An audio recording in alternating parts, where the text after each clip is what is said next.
திருமணமான 9 மாதங்கள்ல இளம்பெண் ஒருத்தவங்க விபரீத முடிவெடுத்த சம்பவம் பலரையுமே அதிர்ச்சிக்குள்ளாக்கியிருக்கு. வேலூர் மாவட்டம் அணைக்கட்டு பக்கத்துல இருக்கிற கீழ்கொத்தூர் கிராமத்தை சேர்ந்தவர் தான் தமிழரசன். இவருக்கு 26 வயசாவது. இவர் டிரைவர் வேலை பார்த்துட்டு வராரு. இந்த நிலையில திருவண்ணாமலை மாவட்டம் திருக்கோவிலூர் பகுதியை சேர்ந்த மீனாட்சி அப்படின்றவங்களுக்கும் தமிழரசனுக்கும் கல்யாணம் ஆச்சு. கடந்த 9 மாசங்களுக்கு முன்னாடி தான் இவங்க திருமணம் நடந்தது. இவங்க 2 பேருக்குள்ளுமே அடிக்கடி பிரச்சனை ஏற்பட்டதா சொல்லப்படுது. இந்த நிலையில சுமார் 6 மாசமா குடும்ப பிரச்சனை நீடித்து வந்த நிலையில மீண்டும் 2 தினங்களுக்கு முன்னாடி மறுபடியும் ஒரு பிரச்சனை ஏற்பட்டதுல அவங்க விபரீத முடிவெடுத்தது பலரையுமே அதிர்ச்சிக்குள்ளாக்கியிருக்கு.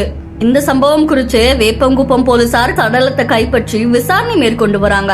இந்த நிலையில விசாரணைக்காக வேலூர் வருவாய் கோட்டாட்சியர் மற்றும் டிஎஸ்பி அவங்களுக்கு விசாரணைக்காக பரிந்துரை செய்யப்பட்டிருக்கு.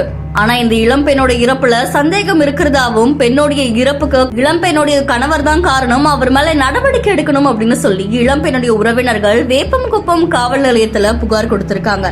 இதை தொடர்ந்து வேப்பங்குப்பம் போலீசார் பறிமுதல் செஞ்சு இப்ப தீவிர விசாரணையை மேற்கொண்டுட்டு வராங்க.